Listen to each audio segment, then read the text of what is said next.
শাবলপুরে গ্রামে গিয়ে সাধারণ মানুষের অভিযোগ শুনলেন বড়োয়ার বিধায়ক সুখেন কুমার বাগদি। মুর্শিদাবাদ জেলার বড়োয়া বিধানসভার শাবলপুর পঞ্চায়েতে গ্রামে গিয়ে সাধারণ মানুষের অভাব, অভিযোগ এবং বিভিন্ন সমস্যার কথা শুনলেন বড়োয়ার বিজেপি বিধায়ক সুখেন কুমার বাগদি। স্থানীয় বাসিন্দাদের সঙ্গে সরাসরি কথা বলে তাদের সমস্যার কথা শোনেন বিধায়ক।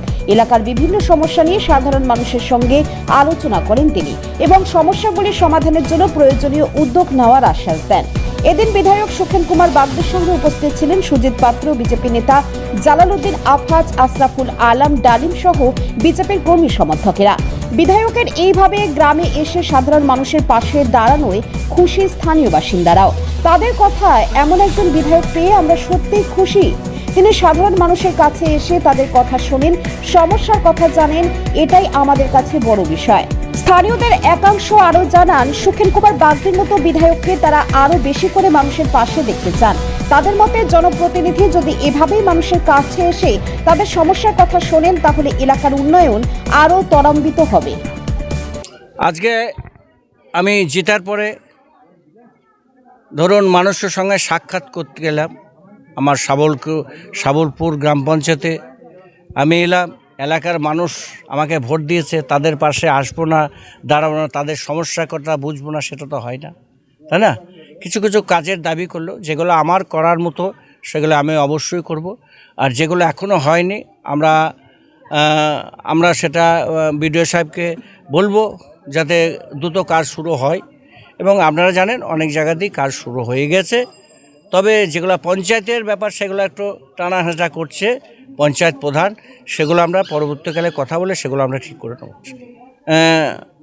যে দায়িত্ব, সেই দায়িত্ব বোঝাবার জন্যে আমরা এসেছি এবং মানুষের সঙ্গে সাক্ষাৎ করতে এসেছি। প্রত্যেক গ্রামের মানুষকে খুব ভালো লাগছে, উৎসাহ লাগছে। আমি ভোটে জিতে গেলাম, যে আমি যদি এই শাবলপুর গ্রামে না আসি তাহলে মানুষ আমাকে কী বলবে? ভোটে জিতে সে বাড়িতে বসে গেল। আমরা কিন্তু ওই কথা শুনতে চাই না, আমরা মানুষের পাশে সমস্ত সময়টায় থাকতে চাই। ৬৭ বড়োয়া বিধানসভার শাবলপুর অঞ্চল, এই অঞ্চলে বিধায়ক সাহেব এলেন, সঙ্গে আমিও এলাম। দেখলাম যে মানুষের সঙ্গে এখানকার কী রকম অঞ্চলের মধ্যে কি কাজ বাকি আছে বা কি কাজ হয়নি, সেটা মানুষের মুখ থেকে আমরা এসে শুনলাম বা দেখলাম।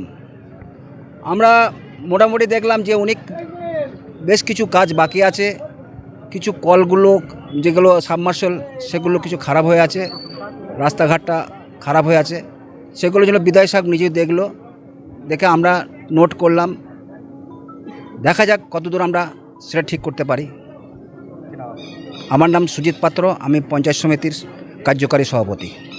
আজকে এখানে আমাদের শাবলপুর গ্রাম পঞ্চায়েতের বিভিন্ন স্তরের কর্মীদের ডাকা হয়েছিল, সঙ্গে সাধারণ মানুষকেও ডাকা হয়েছিল। আপনারা দেখলেন যে আমরা হলে জায়গা দিতে পারিনি, জায়গা ছোট। তো আমরা এসেছিলাম মূলত আমাদের বিধায়ক, তার জনসংযোগ কর্মসূচি, তিনি গ্রামে গ্রামে ঘুরছেন, মানুষের সমস্যা কী সেটা তিনি দেখছেন, তিনি বিধানসভায় তুলবেন। কোথায় পানীয় জলের ব্যবস্থা করতে হবে, কোথায় স্কুলের ব্যবস্থা করতে হবে, কোথায় রাস্তার ব্যবস্থা করতে হবে, কোথায় পড়াশোনা ঠিকঠাক হচ্ছে কি না, বিভিন্ন স্কুলেও আমাদের বিধায়ক সাহেব পরিদর্শন করছেন, আপনারা দেখছেন। সেই কর্মসূচি বিধায়ক সাহেবের ছিল, আমরা সঙ্গে ছিলাম। আমার সঙ্গে ছিলেন আমাদের বড়োয়া পঞ্চায়েত সমিতির অন্যতম নেতা তথা পঞ্চায়েত সমিতির ভারপ্রাপ্ত সভাপতি সুজিত দাস মহাশয় এবং আমি মোহাম্মদ জালালউদ্দিন আফাজ।